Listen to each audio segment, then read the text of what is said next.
nearly half of it has vehicles and stuff. I wanted to find out, and this doesn't require a written answer, whether you have a scientific way of arriving at your salaries. So Commissioner General gets 53, an assistant 35, a commissioner, then assistant some at 19, others at 17. Is there a scientific way of arriving at these salaries? That one assistant commissioner should get 17 million and his counterpart gets 19. And between them, the difference between a commissioner and an assistant commissioner is very huge. And between the commissioner and the commissioner general is abnormal. Honorable.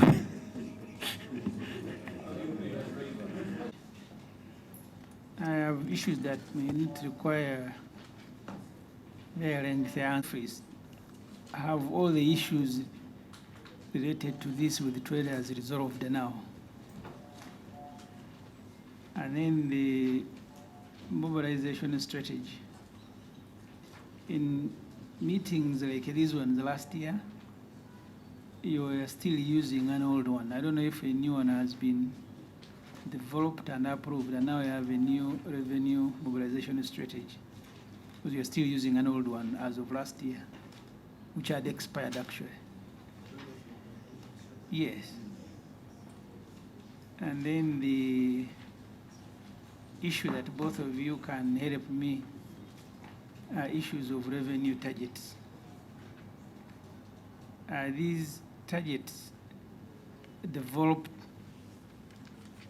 between you and the Honorable Musasi? Because each time the minister increases the budget, he also increases the target. So I don't know, honestly, what you scientifically have advised the government as the right revenue target. Because the performance usually is,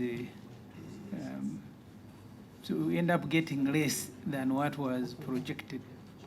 And has been consistent a number of years in the reports of the Auditor General. And then finally, the issue of not taxing gold. The last I followed, there were discussions between the gold people and the president, whether it will be kilograms, whether it will be on tons. Has that been resolved now? Honorable, I'd also to pick it. When you said you had an issue with Efris, can we have more details? Because also want to. Then you had a strike in town, then they went to meet the president, then they. So you want to know the status now? Yeah, whether now almost everybody. Okay. Yeah. Thank you. Thank you, Chair. I will start with target growth in revenue target by 13.7. Kindly clarify to us the fundamental issue that brings the growth to that. What is so different that you're going to do this year to raise the target by 13.7? Number 2, on page 5 again, payment to Riponami as per the supplementary budget. They were mentioning 25% to be their rate. Yet some time ago you brought the agreement that was talking about 15% of the revenue collected. So I'm not so sure whether it is the agreement or I don't know who is right. 25% or 15%? How much percentage do they take on revenue collected?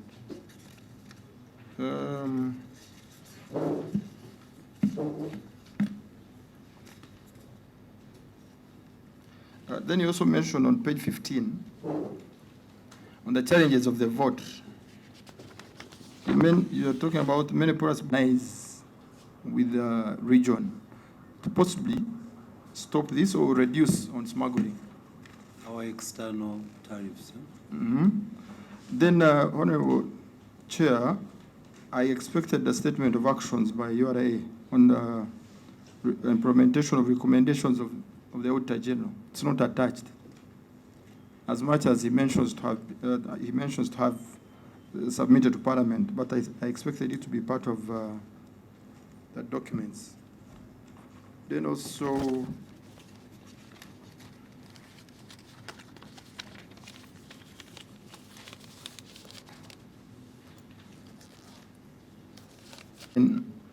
Honorable Chair, through you, I can see a budget of 18.2 billion in insurance, services and policies.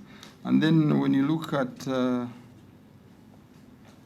each department, they have an allocation of medical expenses for employees and specifically medicines and assorted items. Do we have in-house clinics, or this is also part of insurance? The budget for medical expenses, employees, you're talking about medical expenses, employees, medicines, and assorted items. Do we have like in-house clinics, or it should be part of insurance? Honorable Enes, can you take us along with you? That's on, when you go to PPDA procurement plan. Under which number? Go to number 6. Yes, number 6.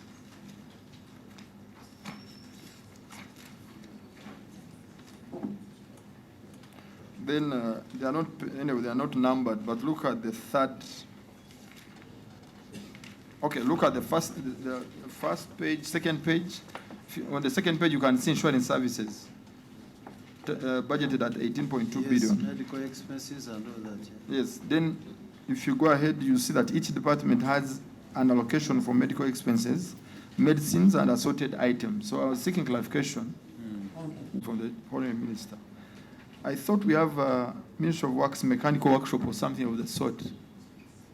Don't you think if we empowered the mechanical workshop, all these maintenance costs would possibly come down? I'm just seeking your clarification. Okay, that's it. We need to support URA to meet our demands for the budget and to be able to provide social services. So, as a committee responsible, Honorable Minister, my first issue is about the target you have set. Because I would have expected you to give us some highlights in terms of the policy measures that you set last year and how they have performed, so that it gives us an indicator of why you are expecting a revenue growth of 4.3 trillion.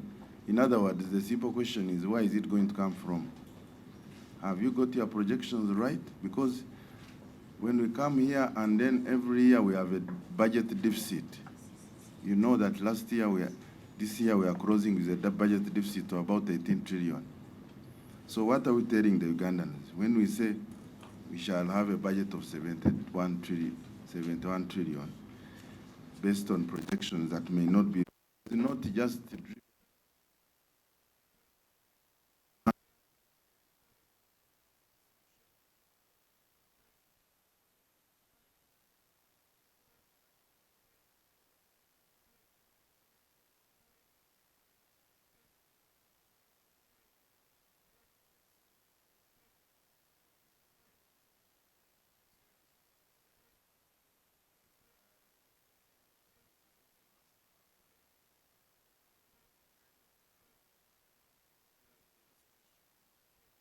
of the contribution of these taxpayers.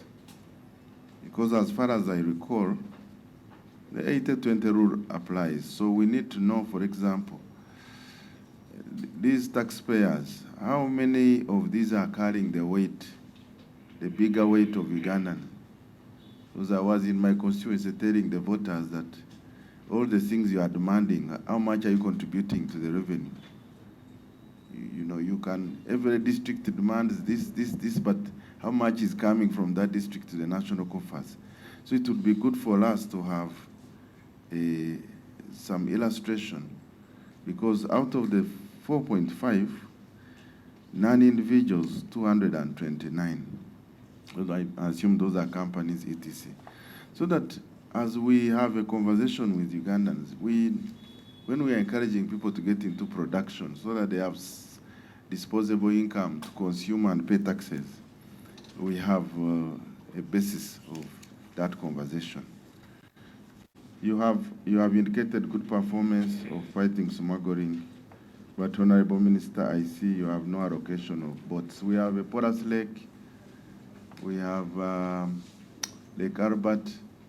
If you don't fund them, how will they supervise the lakes? But again, the next page,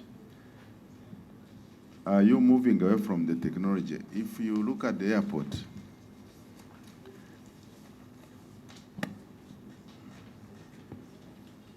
Honorable Minister, I know you and myself and CG, we go through VIP. Sometimes you don't go through down.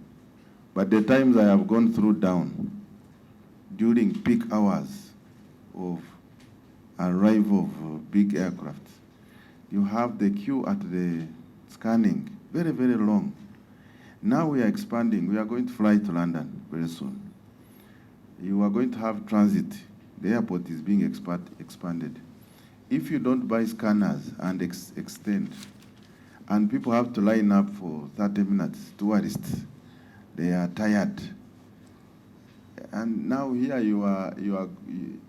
the deployment of scanners have zero allocation. So are you facilitating these people to be able to enforce? Because it's not fair for someone to come and line up for 40 minutes to be scanned. So why don't you budget and add more scanners, since we are adding on more flights, so that URA can do its work? Finally, Mr. Chairman, this is yours and the Minister. For the last 2 years, we have done bills, but they never come back. Like the excise, they are not assented. Now we are coming back through the bills. What it shows is that sometimes we have not properly done the research properly as a ministry to be able to convince the policymakers and cabinet to see them through. When we go through them, we spend a lot of time and we use them for projections to support the budget. But when they are not realized through, then it is like saying, you raise expectations, then you don't meet it. Are we going to see any difference this year? Mr. Chairman, that's what I can say, but I want to appreciate URA for the good work they are doing and pledge and ask members to continue supporting. Thank you, Honorable Katish.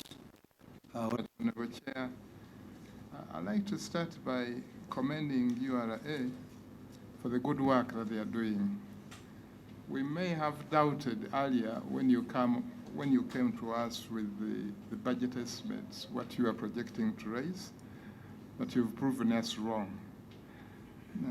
It's very commendable that although you didn't reach the actual target, at least there was a growth of 8.3%. Based on that, I don't have any doubt that we'll be able to have another growth of 4.3%. So hopefully we'll move from the stagnation that we've had of 13% to the GDP to something more acceptable. Now, having said that, on page 12, I see that you have, you've budgeted a whole 40 billion for systems upgrade, support maintenance services for efficient revenue mobilization. And given the controversy you've had on Efris, I'm wondering whether this now will include Efris, or whether you are budgeting for that in the future. And actually, I'm wondering why you are seeing your revenue collection as a liability to the shoppers or the business community. The cost of the IT equipment and the cost of installing it. Are you budgeting it for it here? Or if you're not, why aren't you budgeting for it? And why are you seeing it as a liability of people downtown? Honorable Kefa, I just need clarification. Yeah. Because you referred to the 40 billion. Yeah. That is for this running financial year. Did you want to mean the 28 for the coming one that they are budgeting for? Just need clarification. Okay, I'm actually looking at this as a budget for certain equipments, for ICT equipment and some initiative towards their resource mobilization. And I'm seeing Efris as one of those efforts in resource mobilization. So I'm wondering whether this is now taken into account. Because now, to the contrary, it is dropping to 28 from 40. That is for 25, 26. In other words, we would have done it in this, sorry, in the next financial year. Yes. Oh, right, sorry. You have a point here. Okay. The other thing also, I'm wondering, but anyway, my point is there, and it's been a controversial area. The other thing I'm wondering, how we've talked about this issue of the porous border for a number of years. I'm wondering how you are responding to that now. It remains an issue, and from your perspective, what are you doing about it? Or how are you responding to it? The same thing, you are reporting that you are managing the management of the growing informal sector. Okay, and your call for concerted arms from the various government, civil society, and private sector. I'm wondering what you are doing yourself about it. Actually, one of the events we had before, we've seen this in some other forums, is that some of the people would like to come out of the informal sector.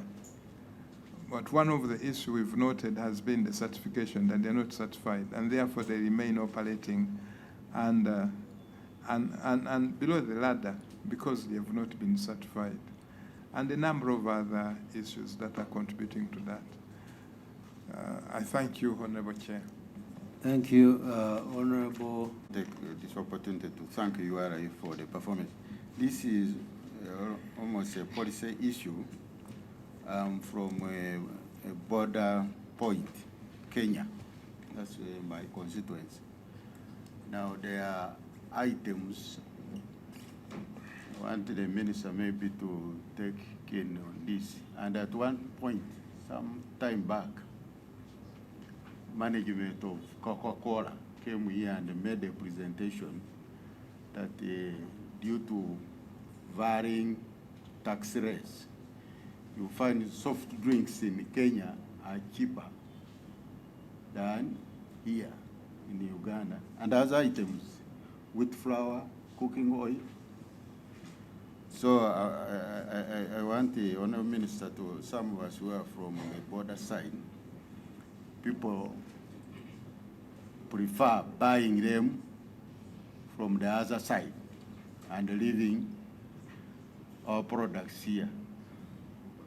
Actually, one trader was telling me that even if a carton of wheat flour, even if you pay tax, it is slightly cheaper, you make more profit than buying it.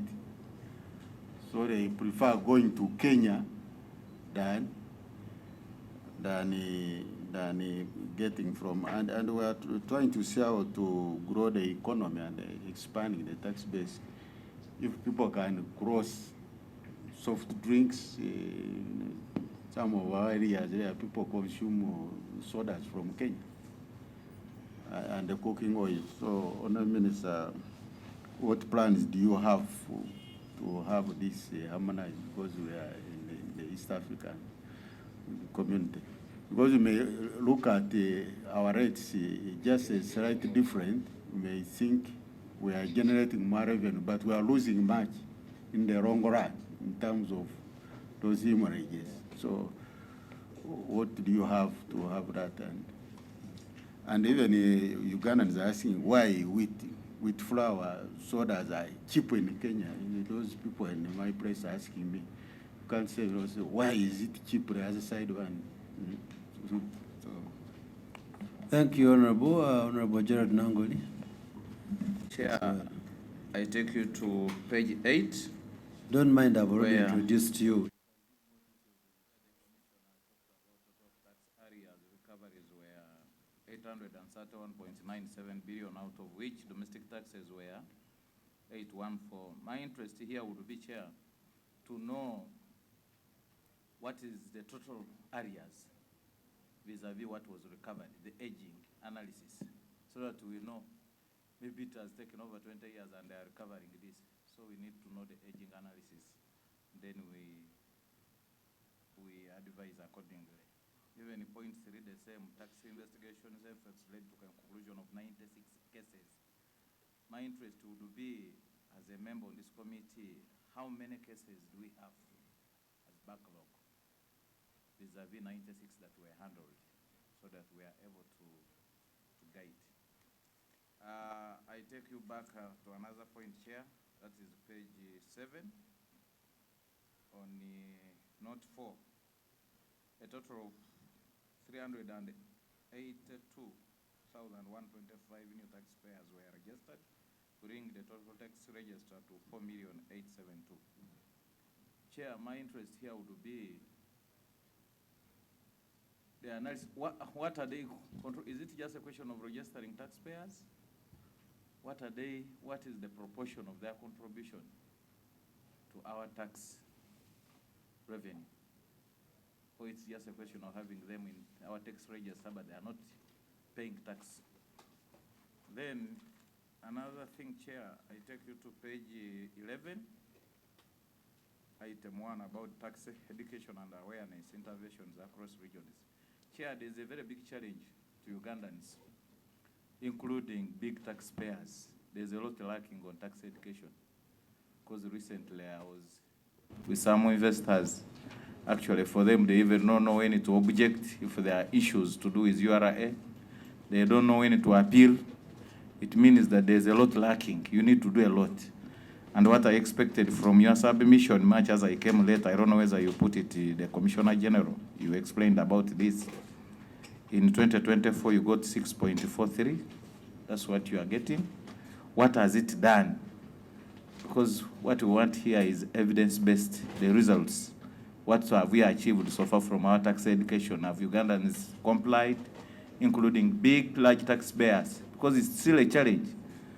Thank you, Mr. Chairman. Chair, a quick one. Compliance. Commissioner General, many Ugandans, even some of the places where I come from, the city like Mbale, people share space, worker space. You find in the shop there are a number of people with, you enter there as if it's for one person, but with a number of different owners. How do you tackle that? Because recently I was in Mbale, some people are complaining that URA, once they say stock, even if you are many, say, no, this is, you are the owner of the shop, they use an assessment. How do you manage group stocks? Have a small space, just trading, like in many places, Chukua, how do you handle that? Because those are complaints. And some of them now, they tend now to keep away stock, because now they display a little, because once you come and they issue an assessment and you go, even if they explain, say, no, but you are the one. How do you handle that too? Yeah. I want to thank URA for the presentation, specifically where they have illustrated where the tax investigation and other initiatives have yielded certain revenue collections. I think that's one way we can demonstrate how some of those establishments and initiatives can help us improve on revenue collection. One is, as my colleagues have mentioned, just for emphasis, we'd like to see what the 4.323 trillion improvement in the revenue expectations translates to. Maybe the minister will help us. Is it the new tax proposals that will yield this? Just see how those figures will be translated and broken down, disintegrated into a certain particular revenue source. Then the other one is about your tax ledgers. You know, we have been having running battles with you, the taxpayers. How far have you gone with the correction of the tax ledgers? Taxpayers are being bombarded by certain emails about the tax arrears, the tax dues that are obligations that are due from them. How far have you gone? Because when the taxpayers go to sit with the officers, we actually realize it seems you still haven't corrected your tax ledger reconciliations. The other bit is the payment to Riponami. What input do they put to the revenue collection? We want that bit demonstrated so that we get to know as taxpayers, what is their role? Empirically, just say this is the initiative they put, and it increases whether rent revenue by this amount of money, or rent tax.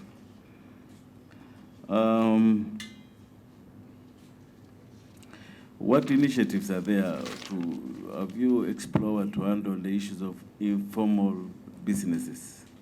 You know, the other day we interacted with NPA, and in the development plan we requested to find out whether there are initiatives to ensure that we increase on formalizing the informal businesses, because that's where actually there are revenue or tax leakages.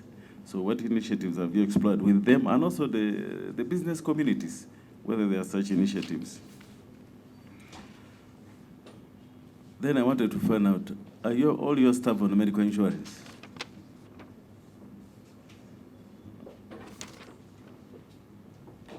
Then this one is for the minister.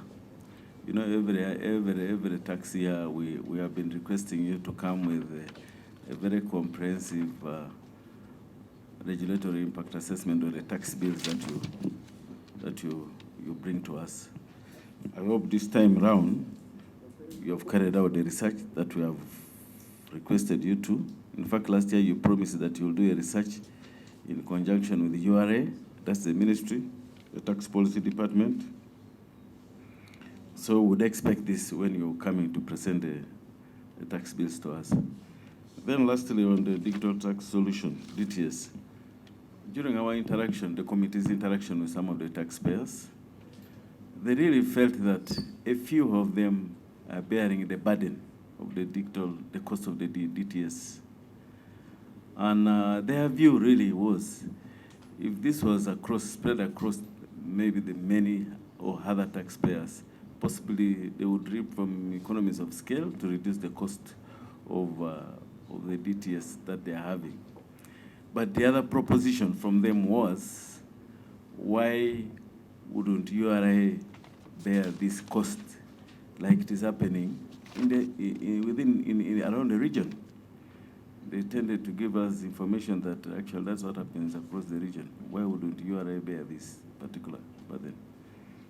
Yeah, Mr. Chairman, that's what I would have to ask. Thank you. One burning one, Honorable Simwe. Thank you, Chair. You left out something. When he talks about non-compliance culture, and of course the Commissioner General also talks about seizures, around 10,000 seizures in the last financial year. When you look at these three, it tells that there's an underlying issue with, of course, our tax system. My question to the team and the minister, whether they have done any assessment, post-assessment of these taxes, to know whether the problem is the taxes that we pass or the problem is the culture issue. Because you're all mentioning culture, non-compliance, you're talking about seizures, you're talking about revenue leakages. They all tell that there's one problem. Either people are not satisfied with what you're taxing them, or it's not fair to them, or it's not equitable. So have you done any assessments that you can share with us regarding the taxes that we pass year in, year out? Thank you, Honorable colleague. I think, Honorable Minister and team, you've heard it from the members of the committee. However, there is something that has been emphasized. The target or the responsibility of this committee, Honorable Minister, as you are aware, is to facilitate, particularly this vote, and generally the ministry, to collect more revenue. the resource envelope should be able to deliver services to our people. And when you hear people talk about Efris and the investments through tax education and a number of interventions, awareness interventions, and yes, Honorable Minister, you're most welcome.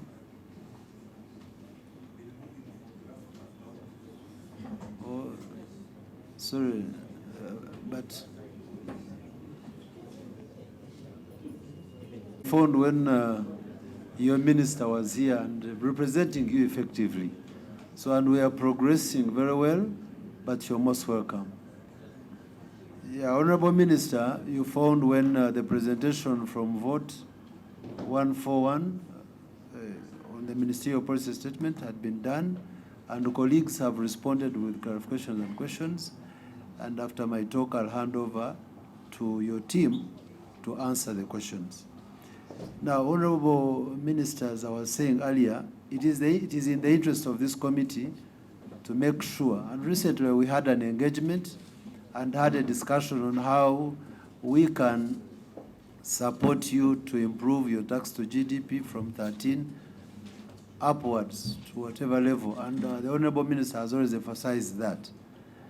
And all these interventions we're talking about, the attempts to start collecting revenue through interventions like Efris and the rest have been failing. You think that therefore now with the awareness and other interventions, something can be done? Out there, we find that some of the traders are not aware. They think Efris is a tax. And we are surprised because we know it is not. And we expect them to be aware.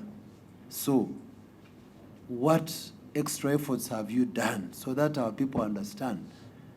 Because now, remember the explanation they were telling us when we go out there, they say, you purchase something, VAT is put at one level. When you go, they put another VAT.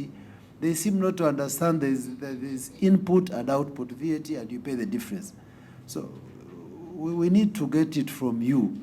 What is it that you've done now? Because we think those are some of the interventions that you can make to make sure you smartly collect revenue without interventions of the human beings that later on get associated to corruption and the rest. We therefore want to hear from you in detail, explaining what is it new that you want us to help you to make sure we improve our revenue mobilization. With that said, most of the issues have been brought out by colleagues. Over to you, Honorable Minister. Respond to a few issues, and then John, the Commissioner General, will take on the rest. Mr. Chair, the critical issue from the policy side is how we arrive at the resource envelope. Mr. Chair, the resource envelope is arrived at after taking into account the number of assumptions. And they include the following. One, we assume that there will not be less revenue compared to the previous year. In other words, if in financial year 24-25, our projection was 31.9 trillion, there is an assumption that in financial year 25-26, we shall correct not less than what we corrected. That is assumption one. Assumption two is that we assume that the economy will grow. For instance, we have been having an average economic growth rate now of above 6%. So this one also builds in the new resource envelope, what we call the economic buoyancy. So this one also adds on the figure. We also assume that the tax measures, like we've stated, we have already presented in Parliament, the bills which we have presented will bring new resources, which are also built in. Then we assume that as URA it continues to improve, the efficiency in tax administration will also give us additional revenue. So all this combined leads us to the growth which we project. Mr. Chair, the resource envelope as presented by the Commissioner General of 35.692. This is as per the second BCC before the new tax measures were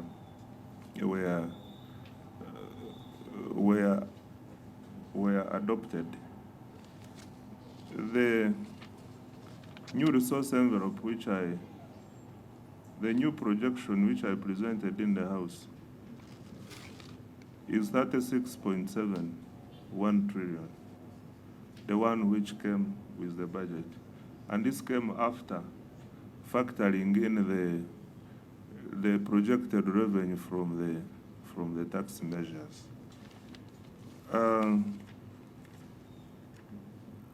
I think other issues can be taken on by the Commissioner General. Chair, just a quick one because Honorable Minister, I get your GDP growth of 6%. What are the sectors that are growing, and what is the corresponding contribution of those sectors to the revenue? Because if you base on the overall growth, it may not be, the assumption may not be correct. You may find, for example, the oil and gas sector is contributing to the growth you are expecting, but its contribution to the revenue is low because of the exemptions and all those things in the sector. It could be manufacturing because so many industries are coming, but they are starting to produce. So for us as a committee that is there to support the ministry and URA, we need that analysis to also be able to satisfy ourselves that yes, there will be 6% growth, but of the growth, which sectors are contributing what percentage to revenue? Information. Yes. Yeah, during the other interaction we had with the URA, you remember there were some sectors that grow in revenues, but not necessarily in tax contribution.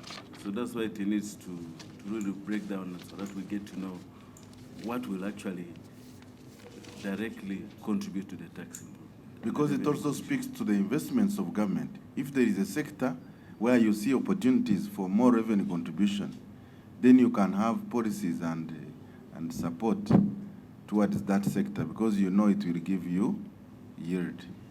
Yes. And continue. Mr. Chair, I think is to provide the analysis. And I don't think the growth, the 6% growth, is all factored in. What is factored in is what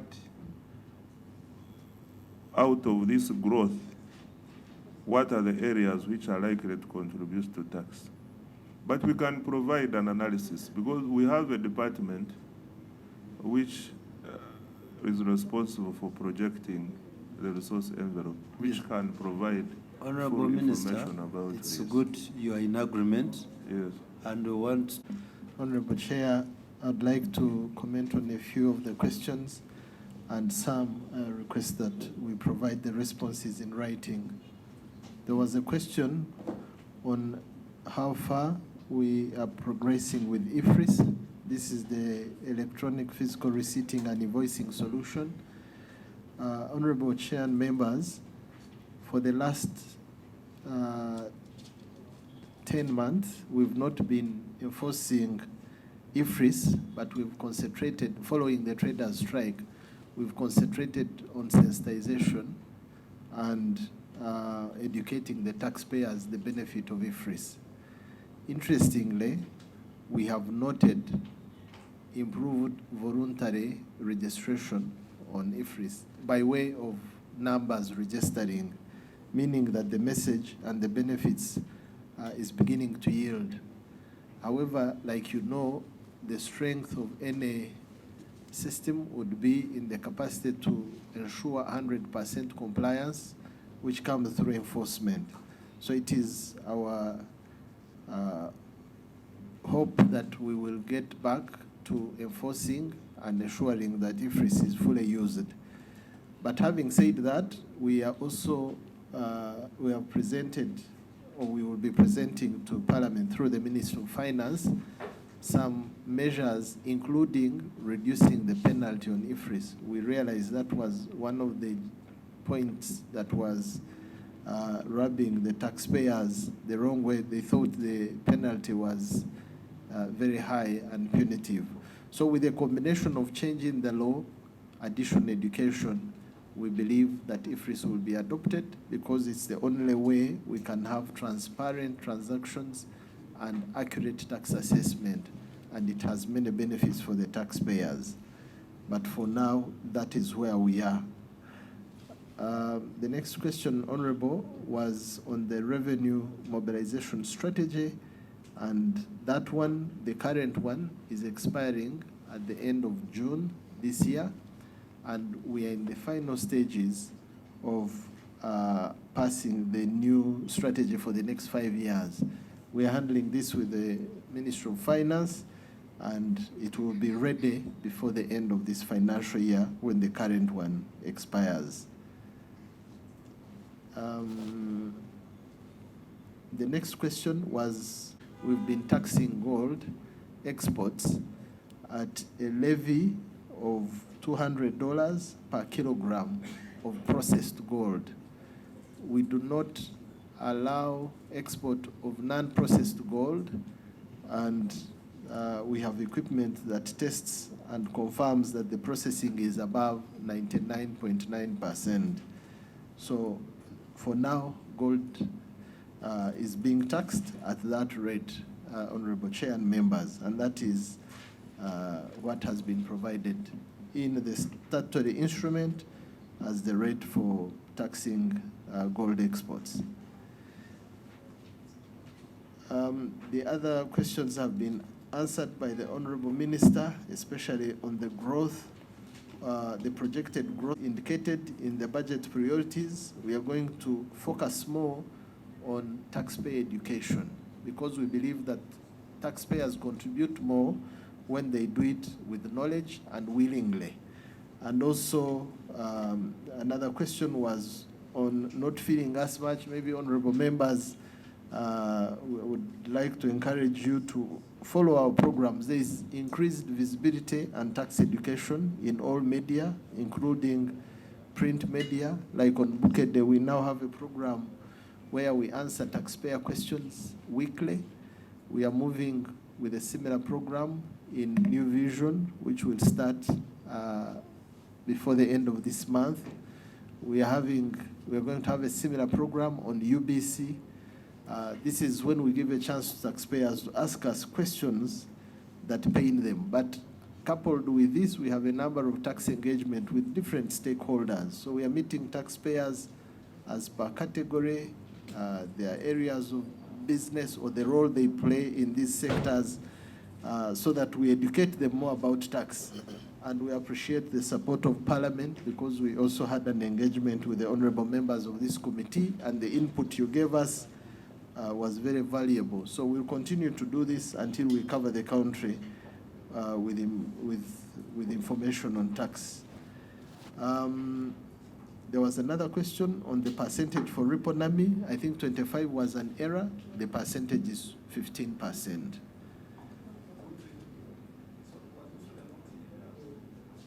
No, the amounts should not be in error. I think it is the percentage is the one in error, because what is in the contract and what we are paying is 15% of the additional revenue collected. We presented 25%. So the question is, the 38 billion that they requested for, was it a reflection of 25% or a percentage? It was 15, was a reflection of what is in the contract? No, the percentage is 15%, and that's what was paid.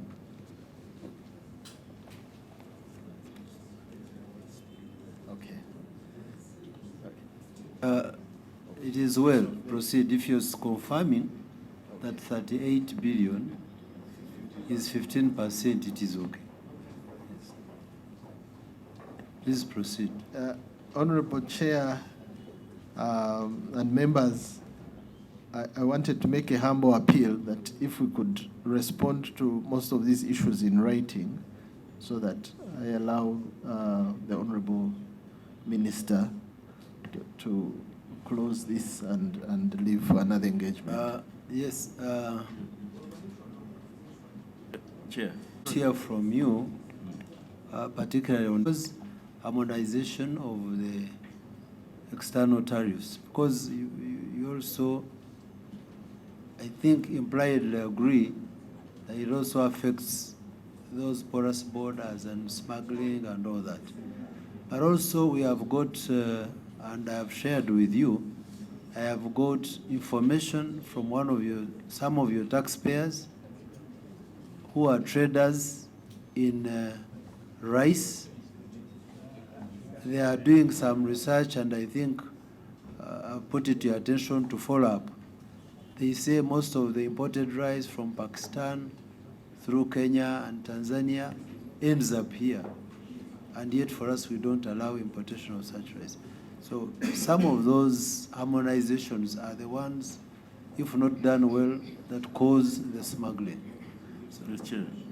this information? Yeah, some of the information which I want to give, especially Honorable Mdimi, who raised this issue, and members, is that the challenge we are talking about might not necessarily, harmonization will help, but if you look at the issue of rice, for example, I'm aware that Pakistan and Kenya have a bilateral, long-time historical bilateral agreement relating to the importation of rice and exportation of tea. Because of the food security needs in Kenya, we may never harmonize the tax rates on rice, because rice for us here is not, we can do without it, while Kenya cannot do without in terms of the rates. So the question for me would be that URA needs to tell us the methods they have to put in place, that in the event of no harmonization, the cross-border smuggling is highly restricted around the borders. Because the moment wheat and rice enter cross Budgetary and enter ginger, then you have killed the economy. So we would like to know the efforts where at least you can contain, because you'll never stop these small crossings around the border in Tororo, in Isco. But the moment you cross Bustema, and now you hear that the smuggled wheat is in Kampala or Ginger, that's when now the problem becomes a national crisis. So while you respond to harmonization, you may also need to tell us the enforcement measures you are doing to contain those issues. Thank you. No, it's off. Now, honorable colleagues, when they were mentioning cross-border smuggling, and I could see my friend and colleague opening his eyes attentively, I don't know. I don't know whether he's so. Just 1 minute, because you found us close. Thank you very much, Mr. Chairman. Using a cross-border trade, and it is worldwide acceptable. Based on what Honorable Katechi said, last week when we were in Mistil, we had an engagement with the Commissioner General and the Honorable Musasisi on issue of wheat and the tax, and we agreed with the CG so that we harmonize. I've been trying to raise you. I hope after this meeting, we'll have that meeting to harmonize, because it is creating. Harmonize Mr. Chairman, you are in that meeting, the importance of wheat. No, I'm saying the one you want to harmonize. No, we agreed in that meeting when you are there that it is not proper to demand 100% tax payment upfront of wheat imported. That's part of what's causing that cross-border trade of my people. So the Commissioner General, in his wisdom, and Honorable Minister, and yourself, he said that we can move progressively. We'll start by 50%.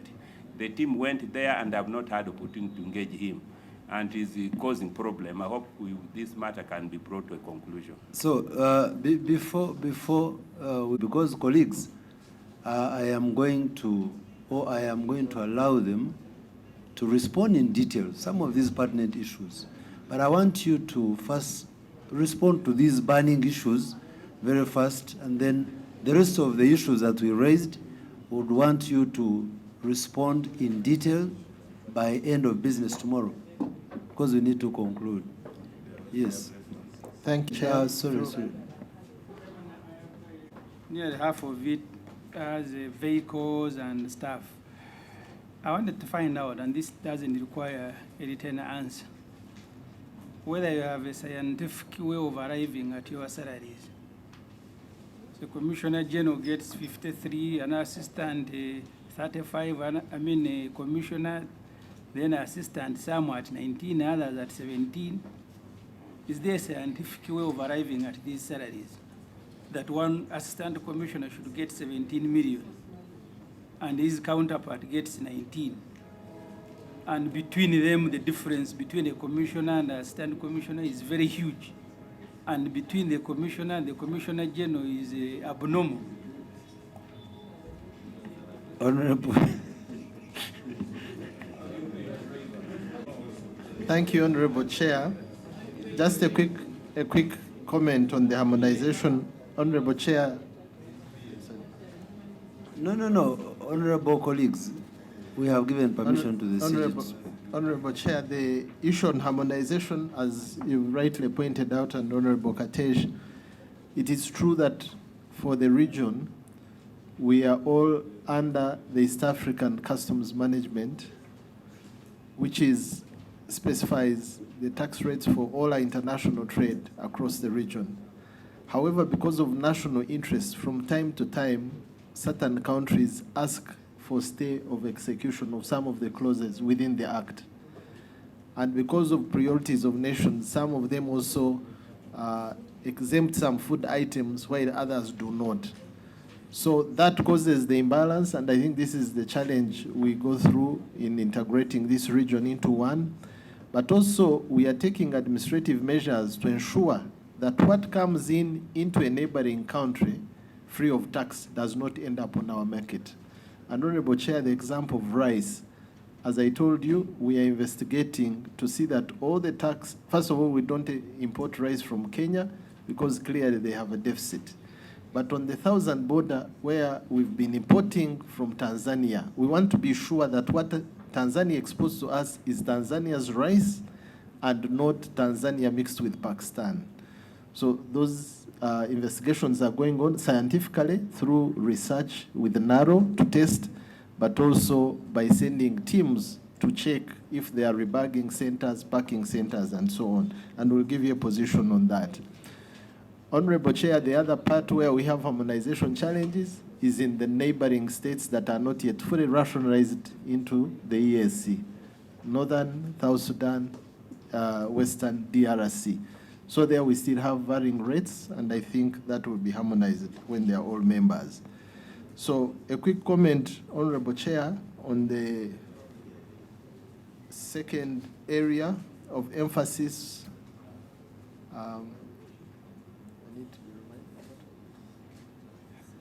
Other than harmonization, Chair, what did you want? Okay, that was the main one. But also to answer Honorable Semujju, yes, there is a scientific rate on reaching these tax salaries. We have what we call performance notches. These take into consideration performance results, but also length of service. So you may be an AC having a different rate with your fellow AC who has just joined or has not had as much output. So there is a scientific basis for our pay scale. Thank you. Thank you so much, Honorable Minister and CG and the team. We are expecting you very soon because the tax bills were laid on the floor of Parliament and last week, Thursday, and we'll communicate to you this week or early next week, when you should come and present them before the committee to discuss them. And as you've heard from this committee, most of these issues that will come with that they have mentioned, especially on the research, that given the tax bills that we're bringing, we need them clarified. So, thank you so much. You are... No, the minister, honorable colleagues, is still here. There is another matter we are going. How can a senior give company time?